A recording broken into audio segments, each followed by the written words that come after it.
Yo, what is up, guys? This is Troy D from the Troy D 24/7 Mall channel, your source for on point and no hype reviews. We are back at it again, everybody. We're back with another fragrance review right here, guys, on my lovely day off. And today I've got a double header for y'all, guys. Not only are you getting one fragrance on this video, you're getting two, guys, okay? And these two fragrances are closely linked to one another. And you know what's interesting is yesterday I got a comment on the channel from one of our subscribers basically saying, hey, you know, Troy, you're my favorite reviewer of all time. When are you gonna do Ganymede? Okay, when are you gonna do Ganymede? And he's right. You know, I've owned Ganymede for quite a while now. I mean, full bottle and all.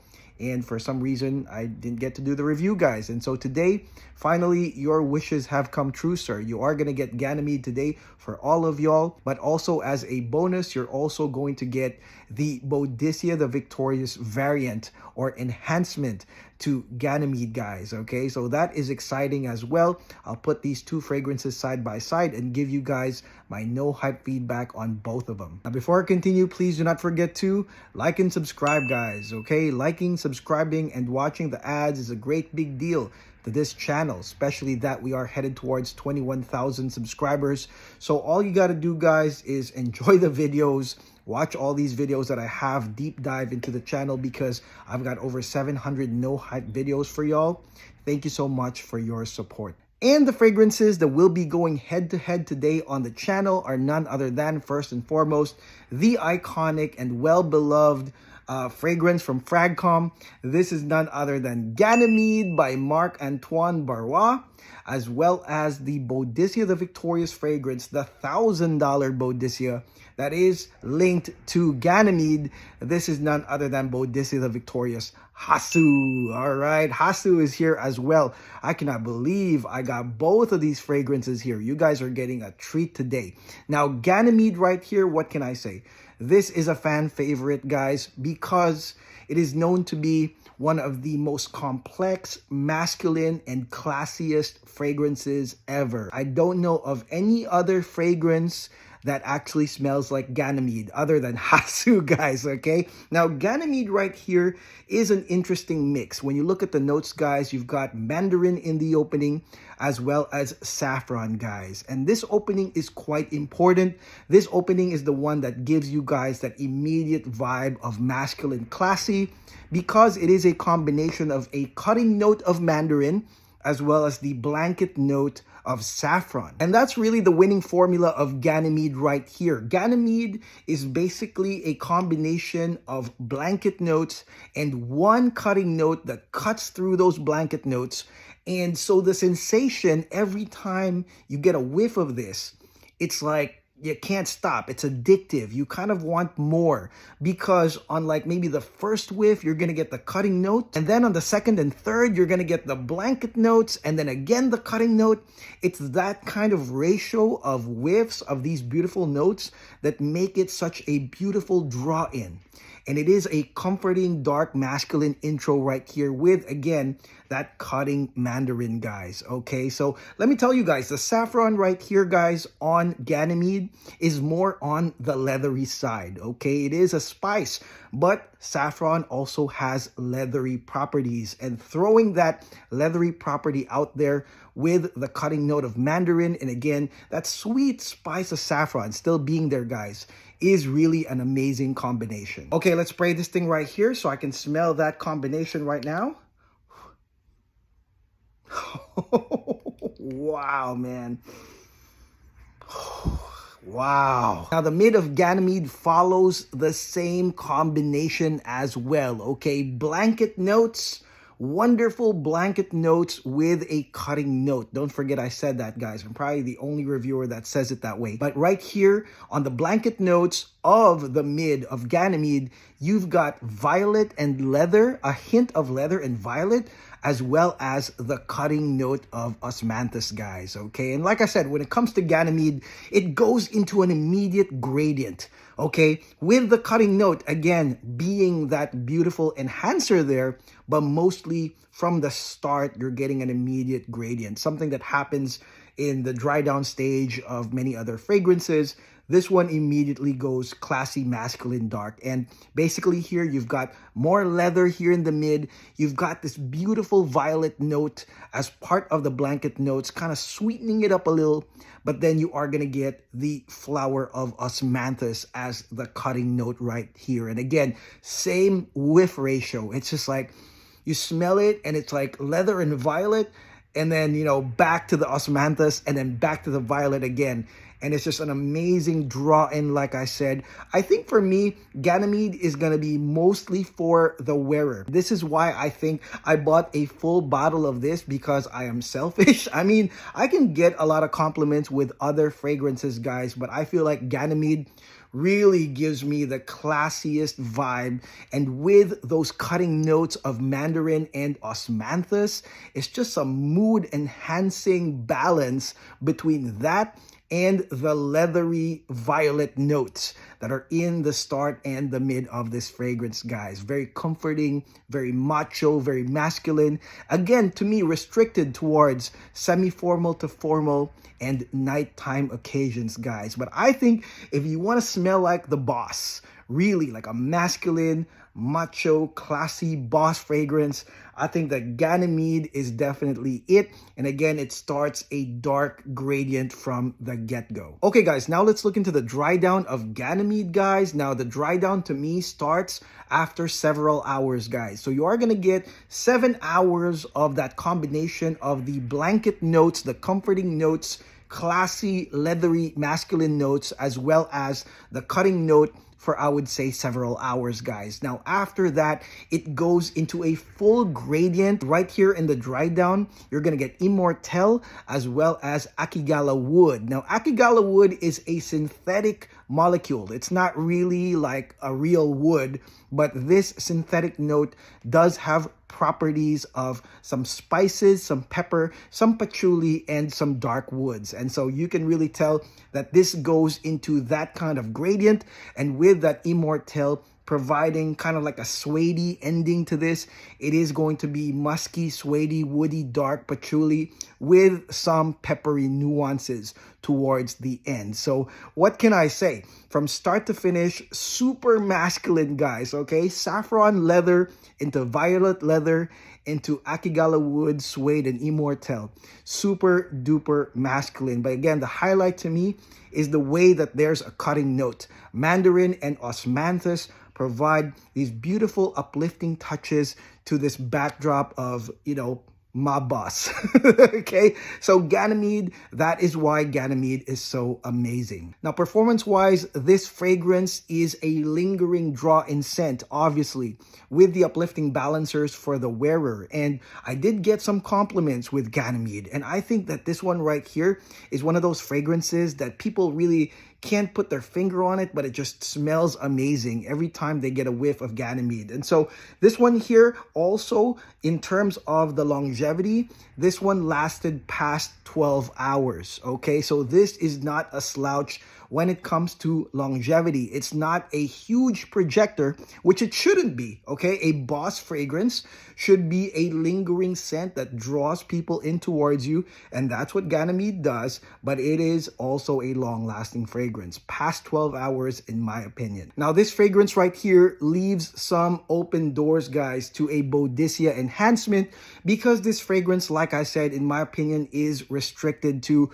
nighttime classy occasions, guys. Okay, semi-formal to formal, in my opinion. I'm sure some of y'all just maybe wear this casually, but for me, I'm kind of like an event type person. I wear fragrances depending on the event or even the mood, guys. And this one to me, guys, I mean, I gotta be in a suit or a semi-formal to formal outfit, and I'm probably going out to a classy venue at night or to dinner with my wife or my family, and that's pretty much when I would wear Ganymede. And that is the reason why, look, I haven't finished a full bottle at all, and I've owned this for quite a while because the usage of Ganymede is really restricted, to me at least, to those type of events. And with that being said, let's discuss Boadicea the Victorious Hasu. Okay, now this one right here, I mean, is the one that is basically the enhancement to Ganymede. And Boadicea the Victorious has been well known for doing this.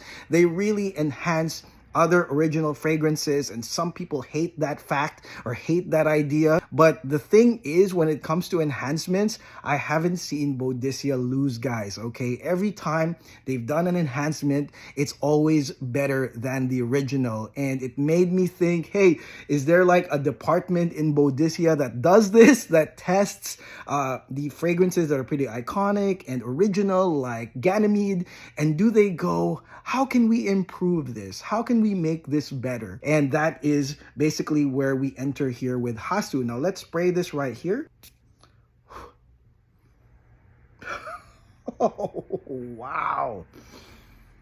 Oh. Man, okay, what can I say about Boadicea the Victorious Hasu? Now, on paper, you're going to see a similar makeup to Ganymede, okay? You're going to see similar notes from top to bottom of Hasu. However, you are going to see some added notes or some enhancements, guys. And the thing about these enhancements, when I smell them, is that I can really tell what they wanted to do with this, guys. And right here in the opening of Hasu, you're going to get the same mandarin and saffron and violet here in the intro of Hasu, but then you've got the added uplifting aromatics of lavender and sage, guys. And what can I say? It is an amazing upgrade from Ganymede. Number one, the mandarin is a lot more tart and juicy and uplifting versus kind of like the dewy mandarin that comes in Ganymede. This mandarin is really like a fruity, juicy mandarin that comes out and is not immediately like curved in by that leathery saffron. And also with the lavender, which is an uplifting lavender and sage, you've got some green and lavender aromatics here in Hasu, making it an uplifting fragrance, really boosting that mood-enhancing touch of Hasu. And then the saffron and violet comes in a little bit later, as opposed to Ganymede, where it immediately goes into a dark gradient. And with that being said, that boosts the mood-enhancing properties of Hasu up by a mile. Okay, when it comes to mood enhancing, Ganymede has one thing, that's mandarin. But Hasu has mandarin, lavender, and sage, and the mandarin itself doesn't come really curved. It's a juicy, tart mandarin, therefore creating a much more uplifting intro, guys. And when you spray Hasu and you wear it outdoors, which is something Ganymede really can't do, it's mostly an indoor nighttime fragrance, Hasu is amazing, guys. Okay, it is incredibly balanced. It seems like an outdoor-ish perfume that you can wear anytime, anywhere, and it still has kind of like that combination of the cutting note and blanket notes, but this one is much more lively, mood enhancing, and aromatic. And the other thing about Hasu is that this is one of my most complimented fragrances ever. I mean, this thing is a compliment collector. Like everyone, pretty much everyone around me complimented me upon wearing Hasu. And that is something that Ganymede cannot do, really. Ganymede got compliments for me, but it wasn't as consistent as Hasu. And again, that's because you've got a much more tart mandarin and lavender and sage. These are really your usual suspects of compliments. And so I got a ton more compliments on Hasu versus Ganymede. Okay, now let's head into the mid of Boadicea the Victorious Hasu right after that stellar opening of Hasu right here. You're gonna get the violet, similar violet and slightly leathery saffron right here that you have in Ganymede, but it does go into a combo of orris and rose, as well as some nutmeg spice, and then the cutting note of osmanthus is still gonna be here, guys. And let me tell you, the mid is balanced as well. That is the big thing about Hasu, is that it is way more balanced and transitional and versatile than Ganymede, I would say. And right here in the mid is much richer because you've got some orris, you've got some damask rose, you got some nutmeg spice in place of the leathery touches, guys. And now you can really see what they did here is that instead of making a darker masculine gradient, they went into some comforting blanket notes that are not necessarily dark notes. Okay, rose and iris, they're not necessarily dark, but they still have the same like sensation blanket notes with the cutting osmanthus note with Hasu. Okay, now there are two things worth mentioning about the comparison between Ganymede and Hasu. First and foremost, with Hasu, it is much richer and deeper than Ganymede, and it's much more uplifting. And you can just tell this just smelling this side by side, guys. Ganymede goes straight into a dark gradient. Hasu does not. And so that makes Hasu a much more versatile fragrance with a lot more sweeter aspects. The rose, the iris, those are not here in Ganymede whatsoever. And when it comes to the dry down, the transitions of Hasu are all green. On the first part of Hasu, you have some sage and a background hay note. And then towards the dry down of Hasu, you're going to get a prominent balsam fir note as well as some oak moss, guys. This is the green transition of Hasu towards the dry down that again makes it much more versatile. Now the dry down is kind of similar to Ganymede, same Akigala wood formula of patchouli, black pepper, some woods, and some musk. And then you're also, though, gonna get some amber when it comes to Hasu. So there is a sweetness in Hasu towards the dry down, which is much different because in Ganymede, you have a dark, suede like backdrop, a dark suede gradient dry down, versus in Hasu, kind of similar, but also has some green notes and the sweetness of amber. Ultimately, if you ask me, I think Ganymede is great. I mean, I bought it full bottle for a reason, but once I got to smell Hasu, man, that just completely changed. I mean, in my opinion, Hasu completely obliterated Ganymede, and it made me think like, wow, I can wear the Ganymede formula in the daytime as well with this amazing enhancement or variant when it comes to Hasu, guys. This fragrance, I would say, is a much more versatile daytime wear, airy, aromatic, sweeter version of Ganymede that doesn't go into the gradient, guys. But Ganymede, of course, like I said, there's a reason to buy this. This is for your nighttime, classy, bossy occasions, and that is why I would get Ganymede as well. This could be what you would call the Ganymede Special Edition.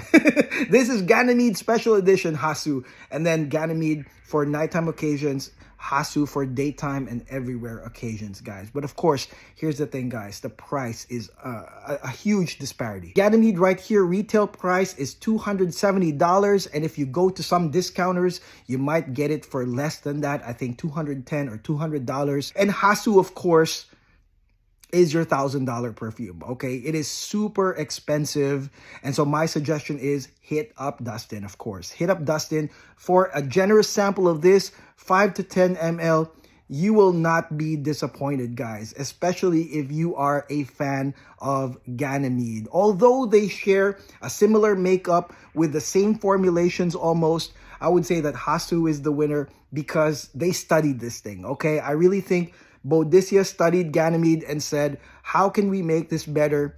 How can we make this more versatile and not just restricted to the nighttime classy occasions, guys? Now, total performance of Hasu was over 12 hours, and this was much stronger than Ganymede. Ganymede goes into a nice gradient, by the way, guys. And when it comes to gradients, yes, they are consistent, but they do get weaker over time, guys. And this one does not, because it starts with a very uplifting start, and even towards the dry down with the green notes, the additional boost of those other notes like amber, this makes Hasu much stronger past 12 hours on the dry down as well, guys. And so again, this is the winner when it comes to performance. And again, for me, versatility, I mean, everything changed once I tried Hasu. But of course, Ganymede is still amazing. Ganymede will always be my semi-formal to formal, classy, boss, masculine perfume. It will always be. And if you guys are on the market for such a fragrance, without a doubt, you cannot lose with Ganymede. It's gonna bring it to you guys. It's just that Hasu is just a much more versatile banger that, I mean, I really have been looking for. I want this one, but with that green, aromatic, lavender, rose, amber touch that this one gives, guys. Okay, so that is it. That is my no hype comparison of the two. Again, they are quite similar, but they have different usages, guys. Thank you, Dustin, for sending me this sample. Hit him up for a sample of Hasu, and Ganymede is amazing as well. Maybe you guys can get it through VENBA, and I do have an affiliate link to VENBA that you can use, guys, if you guys want to support the channel and get yourselves a Ganymede bottle right here. And that is it. Thank you so much for watching, guys. Let me know in the comments below what y'all think of both of these fragrances. I mean, Ganymede, I'm sure a lot of y'all at this point have owned and used Ganymede. I mean, does this match my review? Does it match what you guys thought of Ganymede? I would love to know on the comments below. And for those few that have tried Hasu, what do you guys think of Hasu as well? Let me know in the comments below. Thank you so much for watching. Again, please do not forget to like and subscribe. I'll see you guys on the next video. God bless. Take care. Peace.